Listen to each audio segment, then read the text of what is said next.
अनंत चतुर्दशी की व्रत कथा। एक बार महाराज युधिष्ठिर ने राजस्व यज्ञ किया और यज्ञ मंडप का निर्माण बहुत ही सुंदर व अद्भुत रूप से किया गया। वह मंडप में जल की जगह स्थल और स्थल की जगह जल की भांति होती थी। दुर्योधन एक स्थल को देखकर जल कुंड में जा गिरा। द्रौपदी ने यह देखकर उसका उपहास किया और कहा कि अंधे की संतान भी अंधी होती है। यह कटु वचन दुर्योधन बहुत आहत हुए और इस अपमान का बदला लेने के लिए युधिष्ठिर को द्रुत अर्थात जुआ खेलने के लिए बुलाया और छल से जीतकर पांडवों को 12 वर्ष के लिए वनवास भेज दिया। वन में रहते हुए अनेकों कष्ट को सहना पड़ा। एक दिन वन में भगवान श्री कृष्ण युधिष्ठिर से मिलने आए। युधिष्ठिर ने उन्हें जब हाल बताया तब विपदा से निकलने का मार्ग भी पूछा। इस पर भगवान श्री कृष्ण ने उन्हें अनंत चतुर्दशी का व्रत करने को कहा और कहा कि इसे करने से खोया हुआ राज भी मिल जाएगा। इस वार्तालाप के बाद श्री कृष्ण युधिष्ठिर को एक कथा सुनाने लगे। प्राचीन काल में एक ब्राह्मण था। उसकी एक कन्या थी जिसका नाम सुशीला था। जब कन्या बड़ी हुई तो ब्राह्मण ने उसका विवाह कौंडिल्य ऋषि से कर दिया।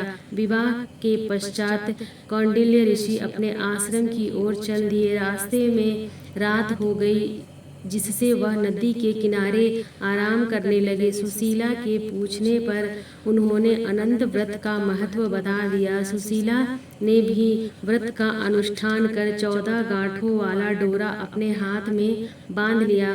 फिर वह पति के साथ आ गई। कौंडिल्य ऋषि ने सुशीला के हाथ में बंधे डोरे के बारे में पूछा तो सुशीला ने सारी बात बता दी। कौंडिल्य ऋषि सुशीला की बात से अप्रसन्न हो गए। उसके हाथ में बंधे डोरे को भी आग में डाल दिया। इससे अनंत भगवान का अपमान हुआ। इसके फलस्वरूप कौंडिल्य ऋषि की सारी संपत्ति नष्ट हो गई। सुशीला ने इसका कारण डोरे को आग में जलाना बताया। पश्चाताप की अग्नि में जलते हुए ऋषि अनंत भगवान की खोज में वन की ओर चले गए।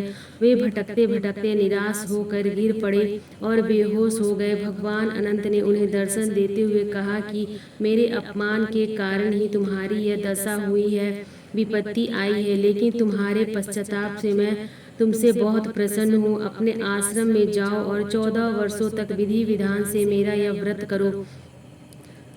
तुमसे तुम्हारे सारे कष्ट दूर हो जाएंगे। कौंडिल्य ऋषि ने वैसा ही किया और उनके सभी कष्ट दूर हो गए और उन्हें मोक्ष की प्राप्ति हुई। श्री कृष्ण की आज्ञा से युधिष्ठिर ने भी अनंत भगवान का व्रत किया जिससे पांडवों को महाभारत के युद्ध में जीत मिली।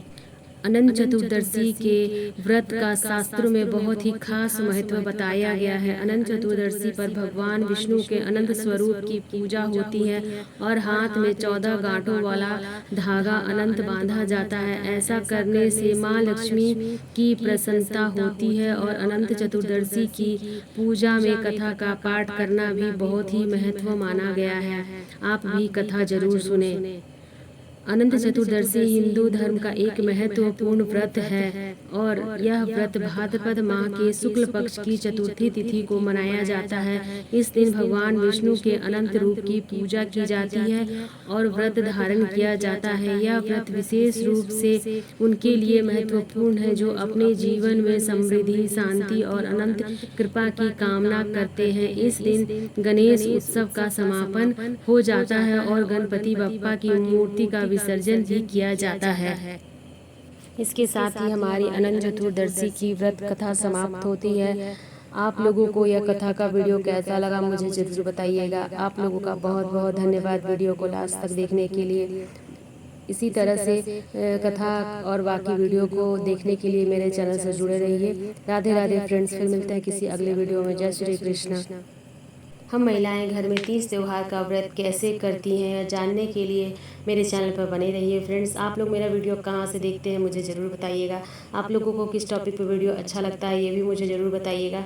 आप सभी को अनंत चतुर्दशी की हार्दिक बधाई। हम सभी पर अनंत भगवान की कृपा बनी रहे। सुख, समृद्धि और संतान की उत्तम कामना करते हुए हम अनंत चतुर्दशी का व्रत करेंगे और भगवान से प्रार्थना करेंगे। अपनी और अपने परिवार की सभी मनोकामनाओं की पूर्ति के लिए हम अनंत भगवान का बहुत बहुत धन्यवाद करते हैं।